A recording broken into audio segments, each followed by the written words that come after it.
బంగారం, బ్యాంకులు, ఇతర ప్రైవేటు సంస్థల్లో ఉన్న విడిపించి కొనబడను. కొమ్మూరి గోల్డ్, ఆంధ్ర మరియు తెలంగాణ. నితీష్ రెడ్డి ఈ పేరు ఒక వైబ్రేషన్, ఎంతో మందికి inspiration. It's a free hit and it's been put away. One-handed pickup. Everything is right about Nitish Reddy. Our attitude and Kutirika. And there you go. MKR. Vizag కుర్రోడ్ అంట. Good chasing now by MI. The continuation. No. Definite attack చేశారు ఆయన ఈసారి Nitish bat నుండి ఇంకో 6. శేఖర్ తోడే international cricket లో first half century score చేశాడు.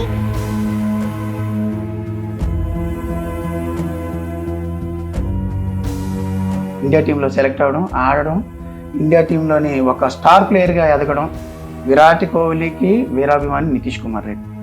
మీ సక్సెస్ కి సీక్రెట్ ఏంటి అంటే మా పేరెంట్స్ యొక్క సాక్రిఫైస్ అని చెప్పారు. ఇంతకు మించి ఇంకొక వర్డ్ కూడా ఉండదు.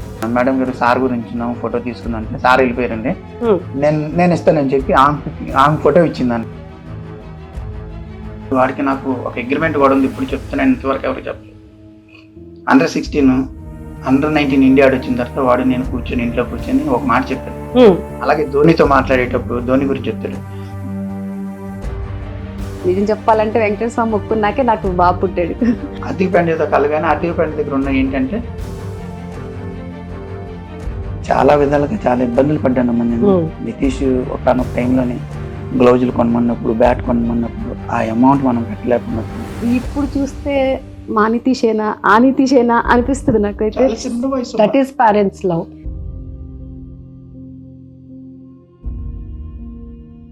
ఒకసారిగా మీరు నాకు కళ్ళల్లో నీళ్ళు తెప్పించారు.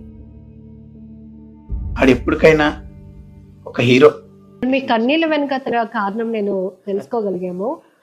ఒకే టైంలో మీ జాబ్ పోవడం, ఇటు ఇష్టమైన స్పోర్ట్స్ వైపు రాణించడానికి కొడుకుకు కావాల్సినవి అరేంజ్ చేయాలి, రెండోది పాపని ఎడ్యుకేషన్ వైపు నడిపించాలి, వైఫ్ని, హౌస్, ఇవన్నీ ఒక్కసారిగా మీ పైన ఎప్పుడు బర్డెన్గా అనిపించాయి. అందరూ ఏమంటారు, ఒక సక్సెస్ వెనకాల ఒక మహాశక్తి ఉంటుంది అంటారు కదా, ఆ మహాశక్తి నా భార్య.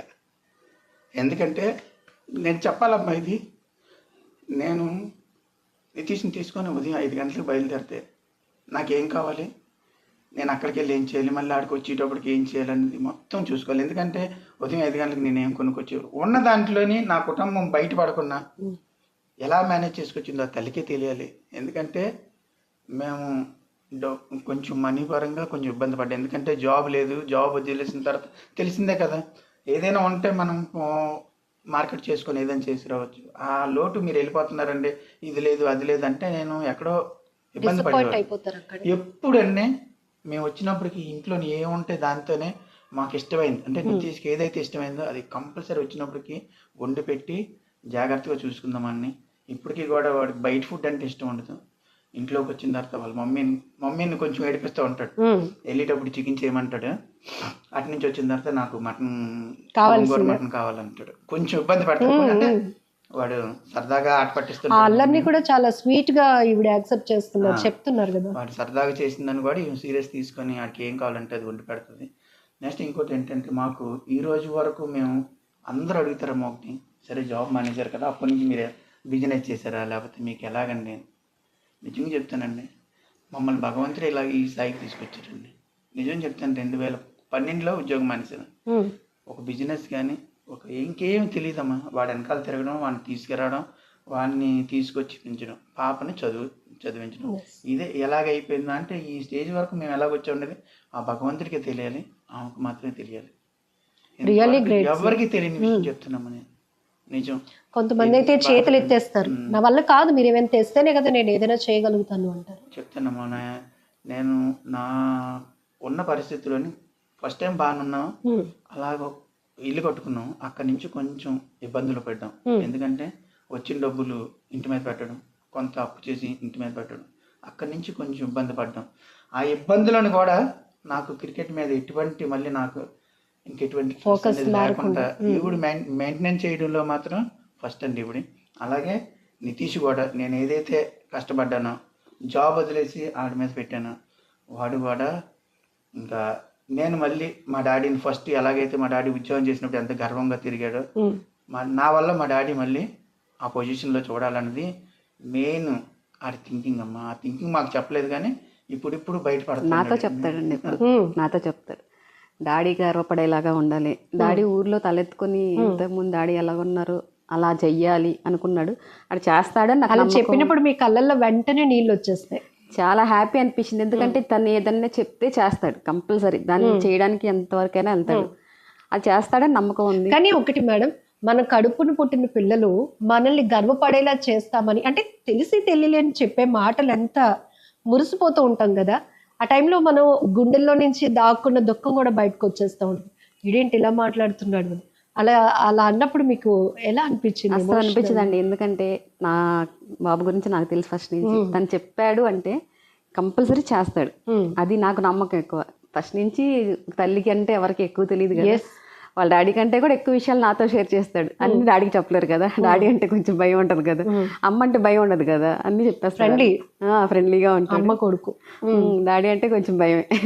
అమ్మా నేను భయం అంటే ఉండాలి, అది లేకపోతే కంపల్సరీ. తండ్రిగా భయపెట్టవలసిన టైంలో భయపెట్టాను, ఫ్రెండ్గా ఉండవలసిన టైంలో ఫ్రెండ్గా ఉన్నాను, ఒక సలహాదారుడిగా సలహాలు ఇచ్చాను, నా సలహాలు తీసుకున్నాడు. వాడికి నాకు ఒక అగ్రిమెంట్ కూడా ఉంది, ఇప్పుడు చెప్తున్నాను, ఇంతవరకు ఎవరికి చెప్పలేదు.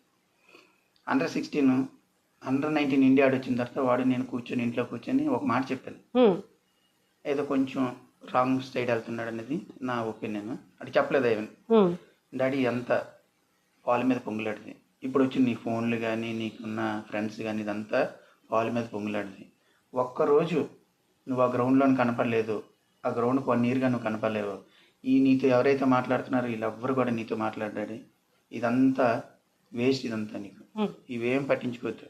నేను ఈరోజు నీకు మాట ఇస్తున్నాను, 23 సంవత్సరాలు వచ్చే వరకు నా మాట విన్ను, నేనేం చెప్తే అది చెయ్యి, నేను నీ మంచి గురించే చెప్తున్నా.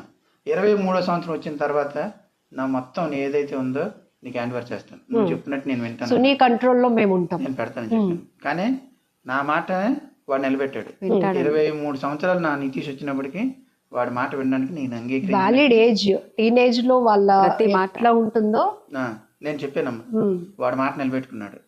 ఇప్పుడు వాడికి ఎప్పుడైతే 23 సంవత్సరాలు వచ్చాయో నా మాట నేను నిలబెట్టుకోవాలి, అంటే నాకున్న పౌరుషాన్ని ఇంకోటాన్ని వాళ్ళ డాడీ ప్రతి మాటకి రెస్పెక్ట్ ఇస్తాడు, ప్రతి మాటకి రెస్పెక్ట్ ఇస్తాడు. సార్ చాలా మంచి పాయింట్. అసలు ఈ రోజుల్లో పిల్లలతో తల్లిదండ్రులు అలా కూర్చొని మాట్లాడేది కూడా లేదు. వీడేదో తప్పు చేస్తున్నాడు, ఫ్రెండ్స్ కంప్లైంట్ ఇచ్చారు, వాళ్ళు కంప్లైంట్ ఇచ్చారు, మనం కూడా అలాగే ట్రీట్ చేస్తే వాళ్ళు అలాగే మారుతారు. బట్ మనకి ఏదైనా మీరు చెప్పారు కదా ఆల్రెడీ, ఒక వే పోతుంది అన్నప్పుడు కూర్చోబెట్టి నాన్న ఇది అని ఒక బ్రెయిన్ వాష్ చేసి అక్కడి నుంచి వాళ్ళని మౌల్డ్ చేయడం అనేది పేరెంట్స్ కి మీరు సూపర్ సక్సెస్ అయ్యారు. 19లో జరిగిందమ్మా అది. Under-19 ఇండియా ఆడగానే ఫోన్ రావడం, అంటే కొంచెం తెలియదు, అసలు వాడికి కూడా తెలియదు ఆ ఫోన్లు వస్తాయని కానీ ఇలాంటి మిస్బిహేవియర్ జరుగుతుందని కానీ తెలియకుండా వెళ్ళిపోతున్న ట్రాక్లో నుంచి నేను మళ్ళీ తీసుకొచ్చి కూర్చోబెట్టి చెప్పాను, విన్నాడు. అందులో నిజమెంతో తెలుసుకున్నాడు. ఇప్పటికీ కూడా వాళ్ళ మీద చెప్తుంటాడు, డాడీ ఆ రోజు నాకు ఇలా చెప్పాడు, ఇలా చేశాడు, అది నాకు బాగా పనికొచ్చిందని చెప్పడం. నిజంగా చెప్తానమ్మా, అనుకుంటే మాత్రం సాధిస్తాడు. వాడి దగ్గర ఇంకొక గుణం, మంచి గుణం ఏంటంటే, ఎవరితో కలిసి మీతో మాట్లాడాడు అనుకోండి, మీ దగ్గర మంచిని తీసుకుంటాడు, చెడుని విడిచిపెడతారు. అలాగే విరాట్ కోహ్లీని కలిసారా, విరాట్ కోహ్లీ తాలూకా ఫిట్నెస్ కానీ, విరాట్ కోహ్లీ తాలూకా టెంపర్మెంట్, గేమ్లో ఉన్న టెంపర్మెంట్ కానీ నచ్చుతుంది. అలాగే ధోనితో మాట్లాడేటప్పుడు ధోని గురించి చెప్తాడు, ధోని డాడీ ఎప్పుడు కూల్గా ఉంటాడు, ఎంత ప్రెజర్ వచ్చినా సరే అలా ఉండాలి డాడీ అంటారు. అలాగే hit man Rohit Sharma batting చేసినప్పుడు రోహిత్ శర్మ అలా హిట్టింగ్ చేయాలి డాడీ, అలా అంటే ఇప్పుడు హార్దిక్ పాండ్యాని కలిసాడు మొన్న జెర్సీలో. హార్దిక్ పాండ్యాతో కలగానే హార్దిక్ పాండ్యా దగ్గర ఉన్న ఏంటంటే ఫిట్నెస్, చాలా మాట్లాడాడు ఫిట్నెస్ గురించి, డైట్ గురించి. ఇప్పుడు హార్దిక్ పాండ్యా డైట్ ఫాలో అవుతున్నాడు. అంటే ఒకరి దగ్గర వెళ్ళేటప్పుడు వాళ్ళ దగ్గర ఉన్న మంచిని, ఆ మంచిని తీసుకోవడం మాత్రం నేను చాలా యాక్సెప్ట్ చేస్తున్నాను వాడి దగ్గర నుంచి.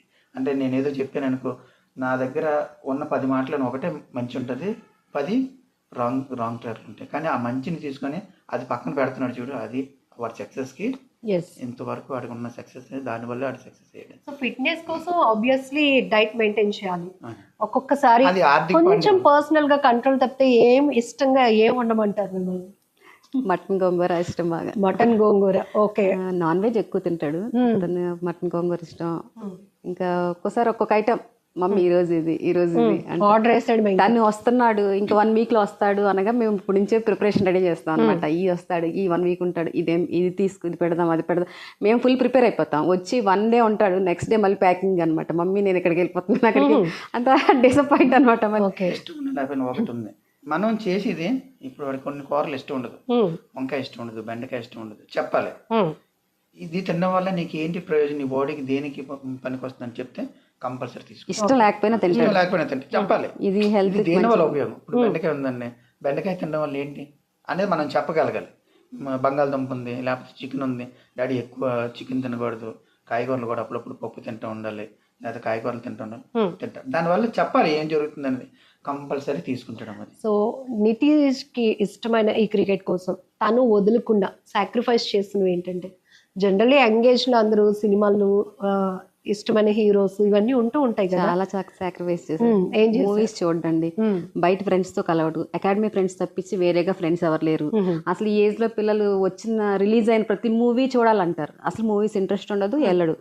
ఫ్రీ టైం వచ్చిందంటే పడుకుంటాడు, రెస్ట్ తీసుకుంటాడు. నాకు ఈ టైం వరకు ఇంత రెస్ట్ ఉండాలి, ఇన్ని గంటలు రెస్ట్ ఉండాలి, ఈ టైం ప్రాక్టీస్కి వెళ్ళాలి, ఈ టైంకి జిమ్కి వెళ్ళాలి, అంత టైం టు టైం చేసుకుంటాడు. మనం ఏది ఇలా చెప్పాలి అలా చెప్పాలి అని లేదు. ఈరోజు ఆ సినిమాకి వెళ్తాను, ఈ సినిమాకి వెళ్తాను, ఎప్పుడు మమ్మల్ని అలా ప్రెజర్ పెట్టింది లేదు. మేము చెప్పే వరకు కూడా తను తెచ్చుకోలేదు, అన్ని తనే చేసుకుంటూ వెళ్ళిపోతాడు, ఇంకా మేము చెప్పాల్సిన అవసరం లేదు. సో తన కాన్ఫిడెన్స్ కోసం ఆల్రెడీ మీకు ప్రిపరేషన్ ఉంది, ఎందుకంటే చెప్పాడంటే చేస్తాడు అని. కొన్నిసార్లు మీరు క్రికెట్ చూస్తున్నప్పుడు ఆ టైంలో తన ఫేస్ ఫీలింగ్స్ యాజ్ ఎ పేరెంట్స్గా మీకే అర్థమవుతాయి, మాకు అర్థం అవ్వదు. మేము ఎప్పుడు ఈ బ్యాట్కి ఎంత స్కోర్ అవుతుందా ఇదే చూస్తాం. సో అలా టెన్షన్ పడినటువంటి మూమెంట్ ఏమైనా ఉందా? స్టార్టింగ్ ఐపీఎల్ ఫస్ట్ మ్యాచ్ అప్పుడు కొంచెం టెన్షన్ పడ్డాడు. తను టెన్షన్ పడుతూ గ్రౌండ్లోకి వచ్చినప్పుడు మాకు టెన్షన్గా ఉంటుంది, కనిపిస్తుంది. ఎవరికి తెలుస్తుందో లేదో నాకు తెలియదు, నాకైతే అర్థమవుతుంది. నేను ప్రతిసారి చెప్తాను మ్యాచ్ అయిపోయాక, ఈరోజు టెన్షన్గా ఉన్నాం, నాకు టెన్షన్గా ఉంది. మొన్న కొట్టారు కదా కోహ్లీతో మ్యాచ్ అంటే చాలా హ్యాపీగా ఉన్నారు. వచ్చిన వెంటనే స్మైల్ చూసుంటారు మీరు, ఫస్ట్ బాల్లోనే స్మైల్ చూశాను. పర్లేదు ఈ రోజు ఆడతాడు. ఆ రోజు మేము అనుకున్నాం ఇద్దరం, ఈ రోజు హ్యాపీగా ఉన్నాడు, ఈ రోజు గ్యారంటీ కొడతాడు. ఆ రోజు టెన్షన్ లేదు మాకు. ప్రతి మ్యాచ్కి టెన్షన్ పడతాం, ఎలా వస్తాడు ఎలా ఉంటాడు అనేసి. ఆ టెన్షన్ పడ్డ ఫేస్తో ఆ రోజు మాకు కొంచెం మేము టెన్షన్ పడతాం, టెన్షన్గా ఉన్నాడు, ఎలా చేస్తాడు అని. కోహ్లీతో మ్యాచ్ ఆడిన రోజు ఫుల్ హ్యాపీగా ఉన్నాడు, తను కొడతాడని ఫుల్ కాన్ఫిడెన్స్తో మేము ఇద్దరం మాట్లాడుకున్నాం. అలాగే అయింది ఈవినింగ్. అది మాత్రం విరాట్ కోహ్లీతో ఆడిన నాకు కానీ దానికి ముందు ఫస్ట్ ఇన్నింగ్ లో కొట్టింది కానీ ఏం లేదండి, ప్రెజర్ లో వెళ్ళి ఆ ఇన్నింగ్ బిల్డప్ చేసి మంచి గేమ్ ఆడుకొచ్చేట్లు అక్కడ మంచి పేరు వచ్చింది. విరాట్ కోహ్లీతో ఆడేటప్పుడు టెంపర్మెంట్ గా, అంటే నా టెంపర్మెంట్ విరాట్ కోహ్లీకి చూపించాలన్న ప్రూవ్ చేసుకోవాలనుకున్నాడు, చేసుకున్నాడు. క్రికెట్ కి ఎంత క్రేజ్ అంటే సార్, ఒక స్టార్ హీరోకి ఏదైనా సినిమా రిలీజ్ అవుతుందంటే ఫ్యాన్స్ కూడా పూజలు చేస్తూ ఉంటారు, ఈ సినిమా బాగా కలెక్షన్స్ రావాలని. సేమ్ క్రికెట్ కి కూడా అదే క్రేజ్ కంటిన్యూ అవుతుంది. ఈరోజు నితీష్ రెడ్డి కోసం కూడా చాలా మంది ప్రేయర్స్ చేసిన వాళ్ళు, గుడులకు వెళ్ళిన వాళ్ళు, నితీష్ రెడ్డి ఈరోజు మంచి స్కోర్ చేయాలని కోరుకున్న వాళ్ళు ఉంటారు. సో ఒక మ్యాచ్ ప్రిపరేషన్కి ముందు తన పూజలు కానీ లేకపోతే మనసులోనే తను అనుకోవడం ఎలా ఉంటుంది? మేము చెప్పిన ప్రతిదీ చేస్తాడండి. వాళ్ళ డాడీ ఎర్లీ మార్నింగ్ తను నిద్ర లేసే టైంకి ఎర్లీ మార్నింగ్ ఏ రోజు ఏ దేవుడి ఫోటో పెడతారు, లేచిన వెంటనే ఫోన్ చూసుకోనా, ఫోన్ చూసుకొని దండం పెట్టుకో, అది ఫస్ట్ నుంచి అలవాటు చేశారు. ప్రతి మార్నింగ్ తనకంటే ముందు వెళ్ళి స్టేటస్ పెట్టేస్తారు అనమాట, పెట్టేస్తారు. దేవుడు అంటే బాగా నమ్ముతారు. మాకు వెంకటేశ్వర స్వామి బాగా నమ్ముతాం. నిజం చెప్పాలంటే వెంకటేశ్వర స్వామి మొక్కున్నాకే నాకు బాబు పుట్టాడు. ఇది కూడా మాకు తెలియాలి. మిరాకి ఉందమ్మా, ఎవరికి ఇంతవరకు చెప్పలేదు, ఫ్యామిలీలో కూడా ఎవరికి తెలియదు. ఇది మా ఇద్దరికి మాత్రమే తెలిసిన విషయం. ఏంటంటే మాకు పాప పుట్టింది ఫస్ట్, రెండోది బాబు 7th monthలోనే. నేను జింక్లో జాబ్ చేసినప్పుడు మాకు డాక్టర్ అమ్మ కూడా జింక్లోనే ఉండేది, ఆవిడ దగ్గరికి వెళ్ళాం. స్కానింగ్ తీసినప్పుడు చెప్పకూడదని అప్పుడు ఒక రూల్ ఒకటి వచ్చింది, బాబు పాప చెప్పకూడదని. ఆ మేడం గారు అడిగాము, బాబా పాప అంటే చెప్పకూడదండి రెడ్డి గారు, అలా చెప్పకూడదు. పర్లేదు మేడం, ఇప్పుడు 7th month వచ్చింది కదా, నాకు పాప అయినా పర్లేదు బాబు అయినా పర్లేదు చెప్పండి. చాలా రోజు కలిసి డాక్టర్ అమ్మ గారు ఆవిడ, ఎందుకంటే జింక్ డాక్టర్ అమ్మ గారు కదా మేడం గారు. చెప్పలేదు, చెప్పకపోతే మళ్ళీ మరుసటి రోజు మేడం గారు ఇంక నేను 7th month వచ్చిందండి, నేను అబార్షన్ గా నేను చేయించను, ఎవరో చెప్పండి అంటే పాప అని చెప్పారండి. పాపని డైరెక్ట్ గా రెడీ చేసుకోండి రా, అమౌంట్ రెడీ చేసుకోండి, ఇండైరెక్ట్ గా పాప అని చెప్పింది. ఇంకా చెప్పిన తర్వాత కొంచెం నేను ఎమోషనల్ గా, అంటే ఇంకా బాబు లేడు, ఇద్దరం అనుకున్నాం కదా. నేను 2 రోజులు సెకండ్ ప్రెగ్నెన్సీ చాలా బాధపడ్డాను, 2 రోజులు కొంచెం చాలా బాధపడ్డాను. ఇంకా ఆ బాధ అలా ఉంటుండగా ఏమి 9th month వచ్చినప్పుడు అమ్మగారి ఇంటికి వెళ్ళిపోయింది. అమ్మగారింటికి వెళ్ళిపోతే మేము ఒక మొక్కుకున్న ఇద్దరం కలిపి వెంకటరామమూర్తి కొండకి బాబు కానీ పుడితే మెట్లు ఎక్కువ వస్తామని చెప్పి బాబు పుడితే బాబు పుడితే చూడండి అందులో పాప అని తెలుసు కానీ మనకి ఎక్కడో భగవంతుడు నాకు వెంకటరామమూర్తి అంటే నమ్మకం. బాబు పుడితే కొండ ఎక్కువ వస్తాము, నీ తల వెంట్రుకలు ఇచ్చి నీ మొక్కు తీర్చుకుంటాను తండ్రి అని మొక్కుకున్నాం. మొక్కుకున్న తర్వాత ఏదో మన మొక్కు అయితే మొక్కుకున్నాం. ఈవిడేదో కట్టి పక్కన పెట్టారు. పెట్టిన తర్వాత మేము మామూలుగా ఈవిడి పురిటికేమో ఒంగోలు అండి, ఈవిడిది ఒంగోలు వెళ్ళిపోయారు. నేనేమో వైజాగ్లో ఉన్నాను. నాకు రాత్రి మా బామ్మది ఫోన్ చేసి బాబా నీ కొడుకు పుట్టాడు అంటాడు. పర్వాలేదు నేను నీ మాట విన్నా, కొడుకు పుట్టాడు డాక్టర్ అని చెప్పారు మాకు. పాపైనా నాకు పాపైనా పర్లేదు బాబాయినా పర్లేదు, నేను క్యాబ్ చేస్తున్నాను. నేను ఇంకా నమ్మట్లేదని చెప్పి మా బాబా ఆడికి బాబు మేనల్లుడు కదా, వాడు కంగారుగా మాట్లాడుతుంది. లేదు బాబా నీకు కొడుకే పుట్టాడు వచ్చి చూడు అది ఇదంటే నేను అక్కడికి వచ్చి చూడమంటే నేను నమ్మలేదు. మీరు ఆల్రెడీ ట్యూన్ అయిపోయారు, డాక్టర్ గారు పాపే చెప్పారు కాబట్టి. ఈవిడికి తెలుసు, నాకు తెలుసు. ఇంకా మేము ఫిక్స్ ఇద్దరు పాపలు అనేసి.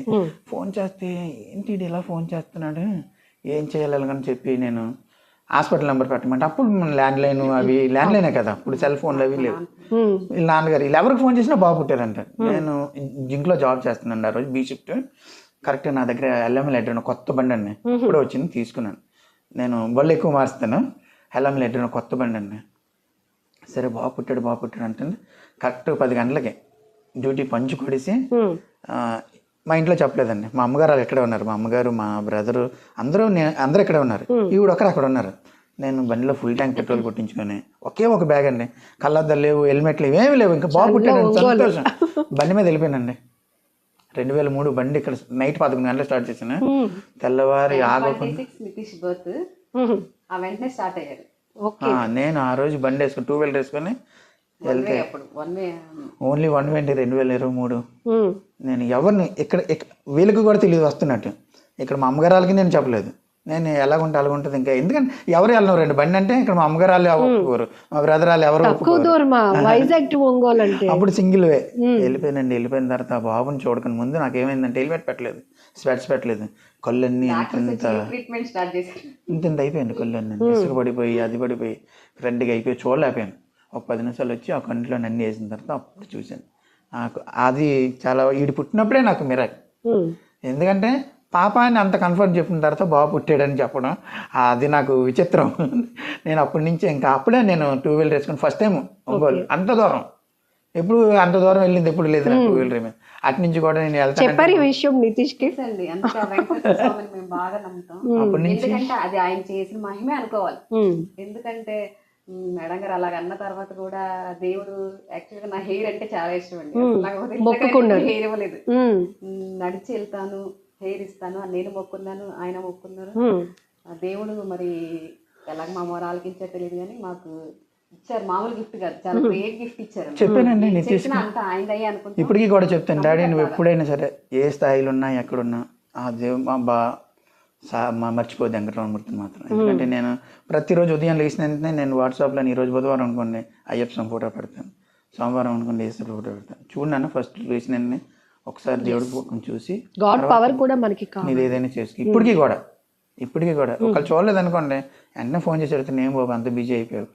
లేదు మెంటల్లీ బాబు పుడితే బాగుండు అని అనుకోవడానికి మీరు ముందే ఫిక్స్ అయ్యారా? ఒకవేళ నాకు బాబు పుడితే వాడిని క్రికెట్ వైపు, నాకు క్రికెట్ ఇష్టం కాబట్టి క్రికెట్ వైపు తీసుకెళ్లాలని. లేదమ్మా నేను అలాగేమి, నేను అదే ఇప్పుడు కూడా చెప్తున్నాను.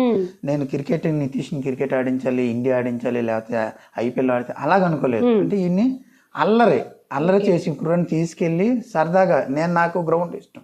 అప్పుడులో నేను గ్రౌండ్కి వెళ్ళేవాడిని, నాతో పాటు సరదాగా తీసుకెళ్ళాను.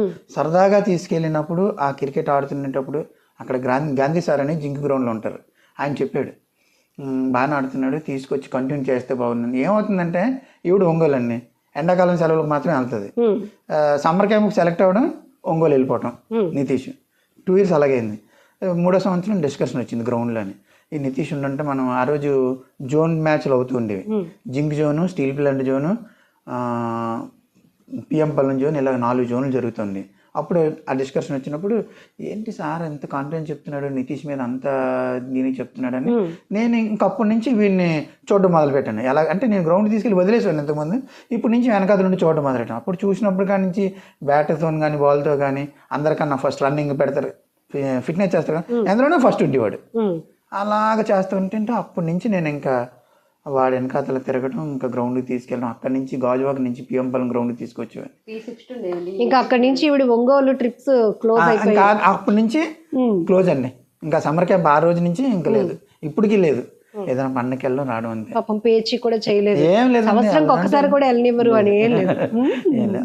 ఆ ట్రిప్ సంక్రాంతికి పెట్టుకున్నారు, ఇంక సెలవుల ట్రిప్ సంక్రాంతికి పెట్టుకున్నారు. అది నితీష్ చెప్తాను, డాడీ నీ స్టోరీ ఎంత స్టోరీ జరిగింది డాడీ అని చెప్తాను. నమ్ముతాడు. దేవుడు అంటే వాడికి కూడా నమ్ముతాడండి, నమ్ముతాడు. అనుకున్న పని అనుకున్నట్టు చేస్తాడు. నాకు నచ్చింది ఏంటంటే విషయంలో ఏం చెప్పినా చేస్తాడు. ఇది చేయమ్మా, ఇది మంచిది అంటే చేస్తాడు. ఇది ఎందుకు చేయాలి, అలా నెగిటివ్ ఎప్పుడు క్వశ్చన్స్ చేస్తాడు.